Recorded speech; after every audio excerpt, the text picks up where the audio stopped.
This is Twit. We're talking in depth, of course, about the New York Times, and you wrote a really thought-provoked post about this yourself, which was, I highly recommend that anyone who's interested read it, what brands can learn from Bombshell, which is all about the innovation report the New York Times came out with. And what drove you, Scott, first to write this? Well, it was interesting because, the Times report, there was so much focus on Jill Abramson and her role. And I thought, you know what, the story is bigger than a single person. And it's bigger than this issue of gender equity. And the real story behind it was exactly what the Times, I'm trying to get my microphone out of the line here. I'm used to doing just audio podcasts, so I apologize. It makes you look really professional, Scott. Don't worry. Yeah, thanks.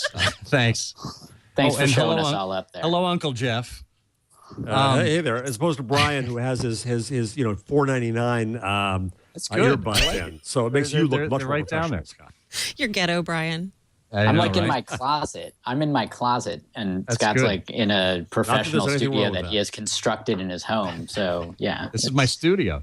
Anyway, I thought that there was more of a story here behind the business of what was going on at the New York Times and, why there had been such a shakeup beyond just the gender stuff. What really was driving the decisions there? And this report that was leaked almost concurrently with the personnel announcement was just chock full of information, of insights. Quite frankly, I was impressed with exactly how honest the Times was with itself, with where it needed to do some introspection and where it needs to make some improvements. They spent 6 months interviewing people inside and outside the company, and they credited people like Janine and like Henry Blodgett just as much as they were crediting quotes from the inside. So I began to pull this apart, and as I read more and more of it, I just became intrigued with the story here. And it's a story that goes well beyond the Times.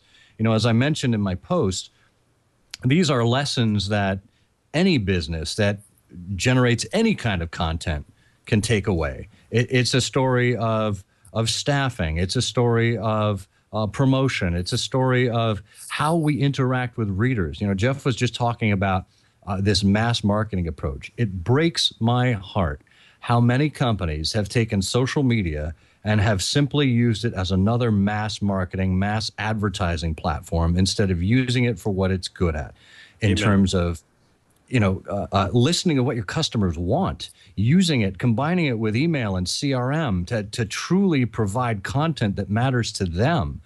We're turning a deaf ear to one of the most powerful tools in the history of communications.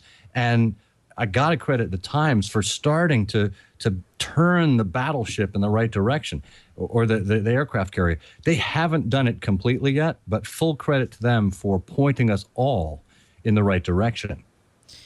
Jeff, so that's a pretty big mouthful. And this is a huge report. I highly recommend everyone read it, besides reading Scott's, as he called it, the Cliff Notes of the report.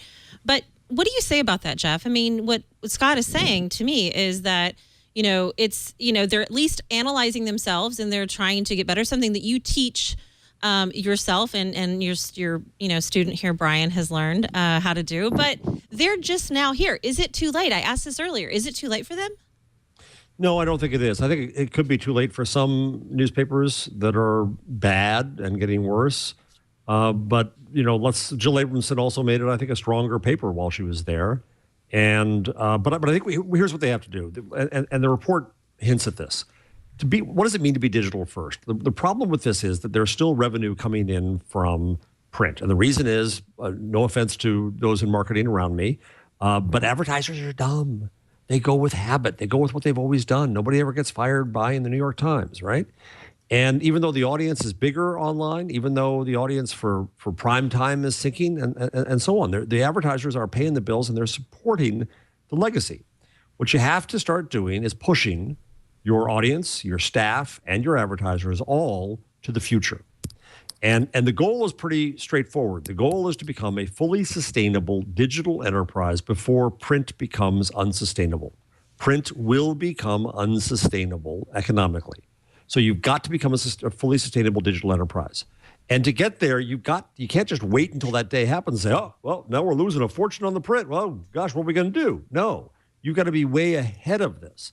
And so I think what it means is the print product has to become your byproduct, your primary product. And the Times report says this, and the Guardian also believes this, and Digital First lives by this, is that your digital product, your digital service is primarily what you do.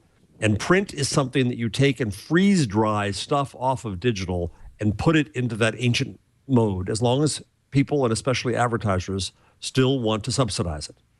And you've got to push your advertisers over to digital because that's where they want to be. Yes, of course, there's abundance. Yes, you don't control the scarcity the way you used to. You have to find new things to sell them beyond just reach and frequency. And no, you shouldn't sell them the family jewels by doing native advertising that tries to fool readers into what you were doing.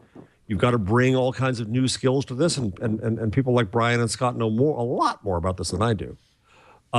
But then you've got to figure out what the sustainable digital enterprise is. And it's going to be smaller. It's not going to be the big old monopoly you used to have. It's going to shrink in staff.